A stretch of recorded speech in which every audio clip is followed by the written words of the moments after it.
What's up, guys? Welcome back to another episode of Manji TV. On today's episode, we have this super cool track spec E30 on the lift for a bunch of stuff. We've actually started in already on some of it, but the thing we're going to be addressing now is removing this transmission. This customer just recently replaced the engine, and in doing so, he damaged the transmission mount. I don't know if you guys can see that, but he broke the tab off here, so we're going to be pulling the transmission out, re-welding that tab on. It also looks like there's some issues with the shifter rubbing on the actual transmission tunnel. There's also a bunch of just loose stuff and unfinished stuff on the engine. We're gonna have to sort out.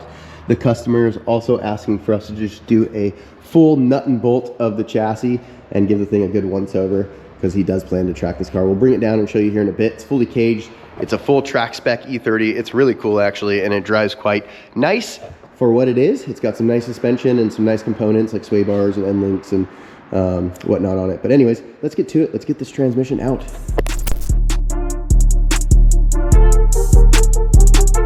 All right, guys, we just installed our new rear main seal here. We made sure to put a little silicone on the corners here and across the bottom to make sure that the rear main seal cover seals very nicely to our old oil pan gasket. So all that is good. Our pilot bearing is tapped all the way in. We're about ready to put our clutch lightweight flywheel on. We're gonna get this flywheel installed. We are gonna put a little Loctite on the threads to make sure that no oil seeps through or the bolts don't come out. Once that goes on, we're gonna throw the clutch back on. We've got some new hardware for the pressure plates because the hardware we had was quite short, so we got some new hardware, which should make things a lot better going together. You can see here the bolts that the previous shop cut down. They cut them down way too much, to be honest. They're literally only biting in about the first third of the thread, so we're gonna get a little bit more engagement with our new hardware. Get this clutch installed, get our new replacement transmission installed. Originally, we were going to fix the old transmission, but this customer opted to find a new replacement transmission, so we may still be fixing this broken tab here. There's the good side, broken side here. We may still fix that, but in the meantime, we're gonna go ahead and install a new replacement transmission and get everything in and torqued. So you'll be seeing us do that next. All right, guys, flywheel has been torqued to 75 foot-pounds, plus or minus 5 foot-pounds. We've gone about 80 foot-pounds on these. We've marked them all. It's all wiped down, ready to be installed, or ready for the clutch to be installed, which we're gonna go ahead and do now. So let's go ahead and get this clutch and pressure plate combo in the car. All right, guys, we have the clutch and pressure plate installed and torqued to 22 foot-pounds. We're gonna go ahead now and install our transmission, which is over here on the trans table, whatever you wanna call it. She's looking nice and clean, well, as clean as Braden could get it. We need to swap over the pilot and grease the shift fork real quick, but everything else is looking good. So let's go ahead, get this bad boy in the car. All right, guys, before we put the transmission in, the customer installed these headers previously to bring it to the shop, and all of the hardware was loose. So we went through and made sure all of the exhaust hardware was tight. We also tried our best to realign the clutch. It looks a lot better now. So we're gonna go ahead, stab the transmission in and see if we can't get this car back on the ground and all put back together. So let's go ahead and just do that.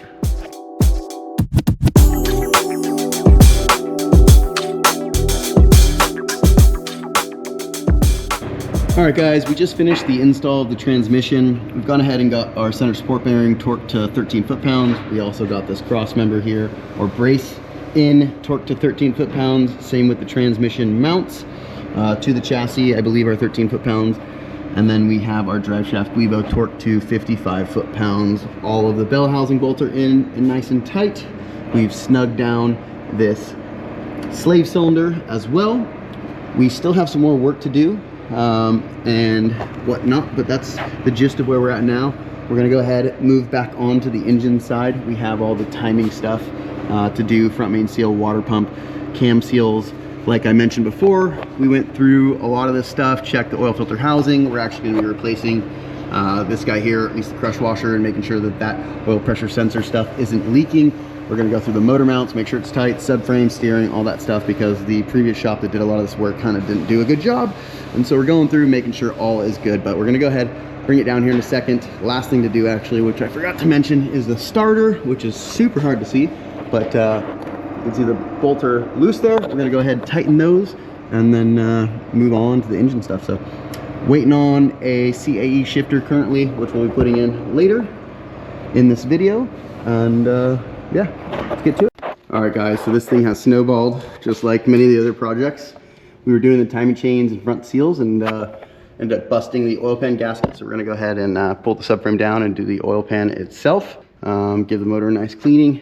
Probably power wash the subframe while it's out and everything. Make sure it's real nice.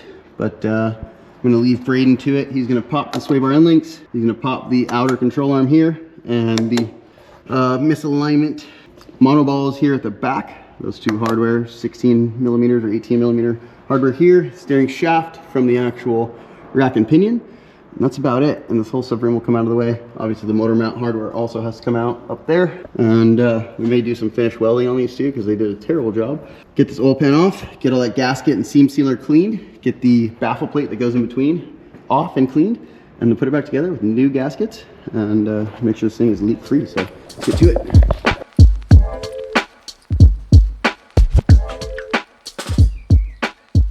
All right guys, the front cover surface mating area is all nice and clean. The oil pan gasket has been all cleaned up and removed from the lower side of the engine. We're gonna go ahead and get the front cover on with our new seals. And once we do that, we'll be putting on our new oil pan gasket with our windage tray here. So let's stop talking about it and just get it done.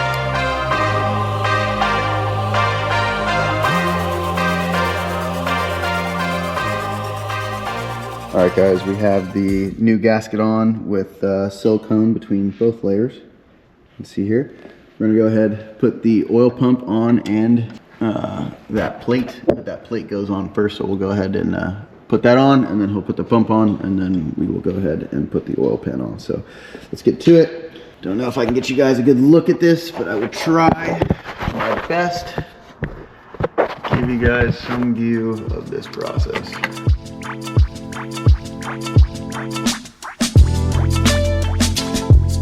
All right guys, we got our new gasket on the pan. We got silicone all the way around this thing up here in the front, or the windage tray. Let's go ahead and get this bad boy in.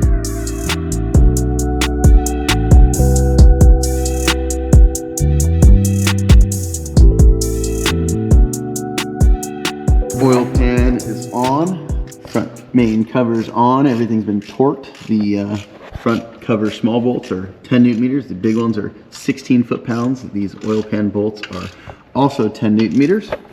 And we're just gone ahead and thrown on the lower portion of the bell housing here for the transmission, or kind of the oil pan cover, flywheel cover, whatever you want to call it, clutch cover.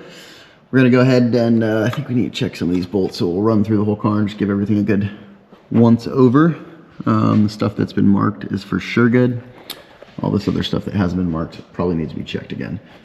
We definitely did hit all the transmission bolts previously, but we're gonna have to retorque those. Everything's looking wonderful. We're gonna go ahead and get the subframe back in the car next, and we'll move on to getting the cam gear off, because we do want to replace it. As you guys can see, there's some kind of oil under there, so we do want to replace that cam seal cover. Since we've come this far, we've worked really hard to get everything nice and clean and resealed the right way. So yeah, next is that, and then we will also work on this oil pressure sensor. Something's going on there. The headers have been torqued. We probably want to check these motor mount bracket bolts, because who knows, the last kid who put this car together did it quite sloppily. So we'll check that out, make sure that's all good. And as you guys saw, the intake and everything is in and all that's great. Starter we probably want to check too as well. We'd never checked those by hand. And the last thing then is going to be the timing belt. So let's get to it.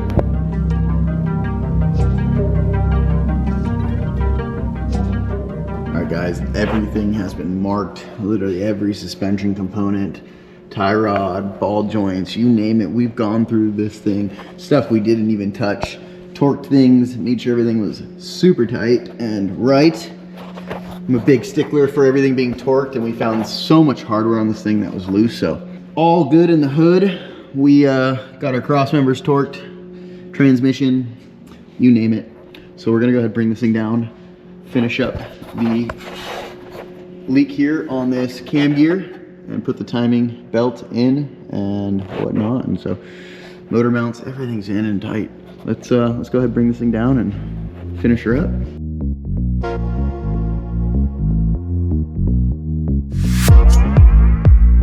All right, guys. Now we can lower this thing down. Spin that for me. I've got all of the valve cover bolts off except for this one. The nut's just spinning on it, so we're gonna go ahead and weld a nut to it. That should be good enough to get that whole stud out, and then we can pull the valve cover off. Get this engine hoist out of the way. All right, guys, we just put a new crank seal in. There's actually an O-ring behind this cover, so we pulled the cover out, cleaned it all real good, put an O-ring on it. New crank or cam seal. The valve cover already had a new gasket on it, so we'll go ahead and throw that back on. We did have to weld. Where's that welded little stud? Did we throw it away? We did have to weld one of our studs to remove it because it was in bad shape. But anyways, this valve cover's already previously been cleaned, so we're gonna go ahead and put this thing back together. And there's the O-ring. This is the O-ring. It's a little orange O-ring, decent size, and so she's been swapped out. And now we're gonna put her back together, get the timing belts on. And all right, guys, we have our cam mark here lined up with the mark on the block.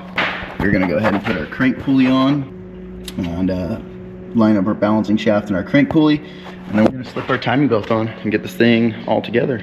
We used some of this shellac here to get the water pump gasket mated to the water pump there in the proper location. We're gonna go ahead, get the water pump installed. We just put these studs back on here, so we'll get the water pump torqued in. We do have the belt also sitting on here. Crank cam pulley, everything is torqued. Let's go ahead and get this water pump in. That's a hardware right there.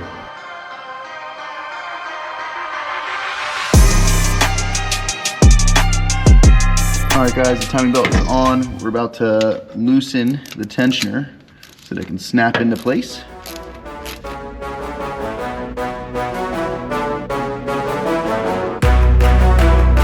Lots of progress has been made. We've got the distributor on, we've got the water pump pulley on, the crank pulley. This torques to 30 Newton meters. This big bolt here is 440 Newton meters. The cam bolt up top was 65 to 70 Newton meters.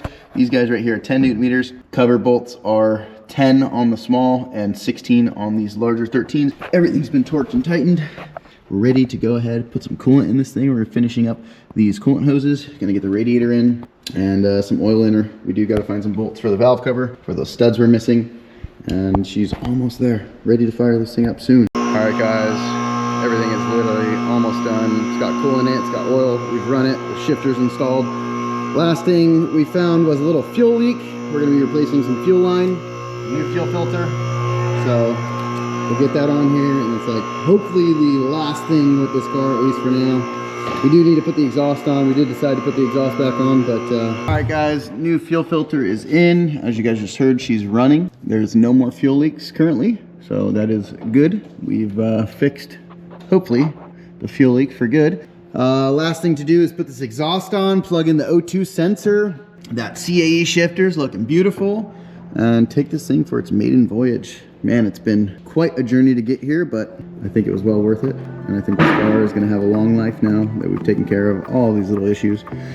If you like this video, be sure to check out the next one. And if you haven't subscribed yet, be sure to subscribe and like the video. It helps a lot.